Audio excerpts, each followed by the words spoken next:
It's so hard to describe just how incredible it is to drive this car at speed.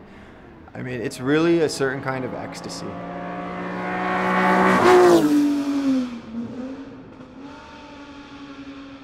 And then when you're sitting in the cockpit right between, the engine and the sound blaring out the back, there's a vibration going through the car that it just gets through every part of your body. And it's such a beautiful sound, and yet it's kind of ferocious at the same time.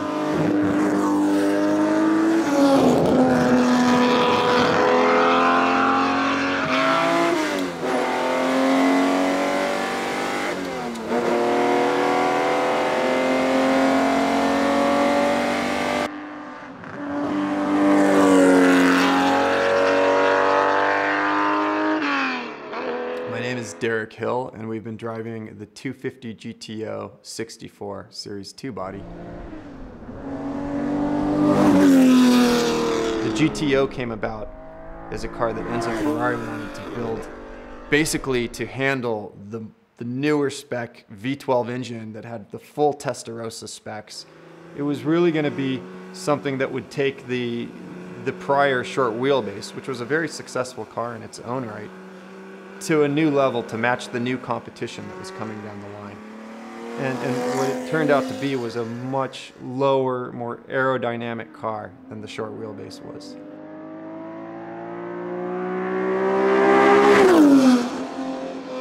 The debut of the GTO was March 1962 at Sebring 12 Hours, and my father was one of the drivers.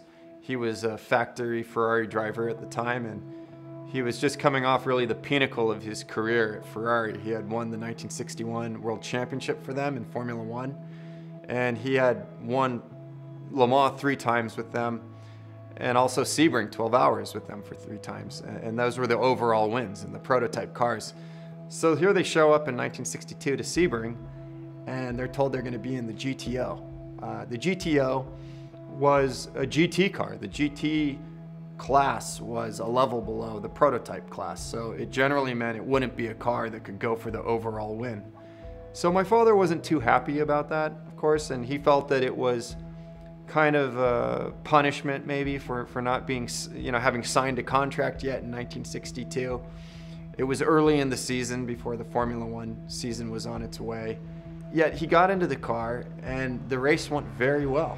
He was surprised how well the GTO could hang with the prototype Ferraris.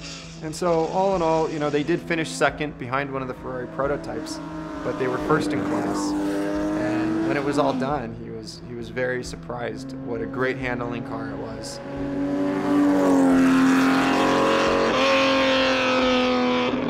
Little did they know that they were taking the first victory in a car that would become perhaps the most famous classic car of all time.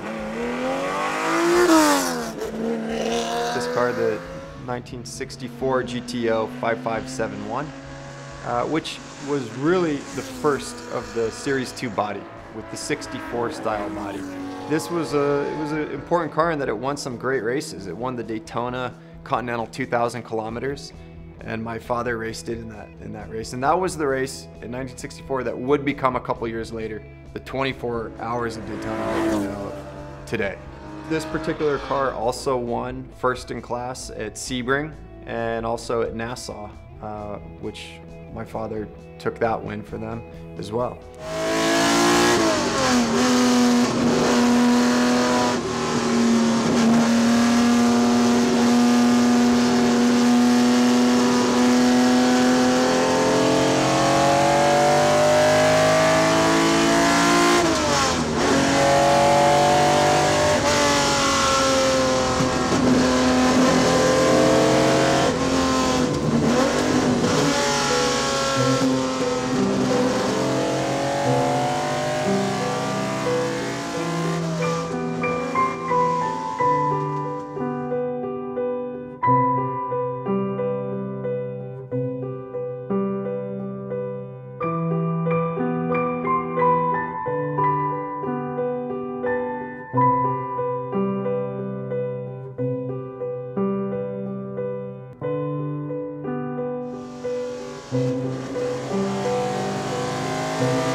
GTO became so iconic because there's a certain mystique and reverence about it, being so rare. They built only 36 of these, and all 36 still survive to this day.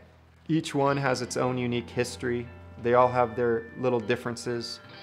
There's no doubt that all of that adds up to making them perhaps the most valuable cars in the world. The car is very comfortable to sit in. I mean, it's just like the body was wrapped around every component with minimal clearances. That's how I feel when I get in the car. I'm 6'2", and I don't think I have 1 inch to spare anywhere in there. But once you're in, it's very comfortable. The shifter is unlike anything else I've ever experienced. It's like this, it's like holding a pool ball, you know, on the end of this tall stick, and it's just so perfectly placed. And you think at first, what is it with this giant lever? But you get in there and you start shifting, and you're like, this is just exactly where you want the shifter to be. They were able to produce 300 horsepower on these cars. They had 6 Weber carburetors. They were nearly bulletproof engines. They could run 24-hour races, and then you could drive it another 1,000 miles to get home if you wanted.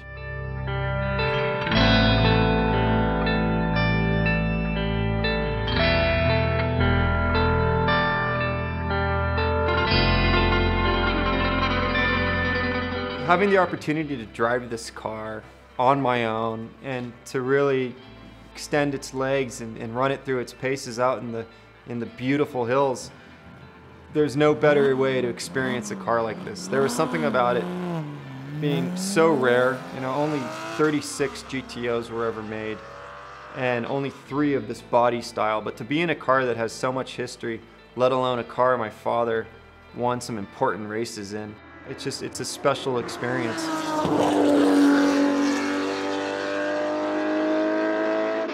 All around, I think the GTO they achieved a great balance of aerodynamics, great handling, and a car that was all around a great performer, and it showed by beating all of its competitors.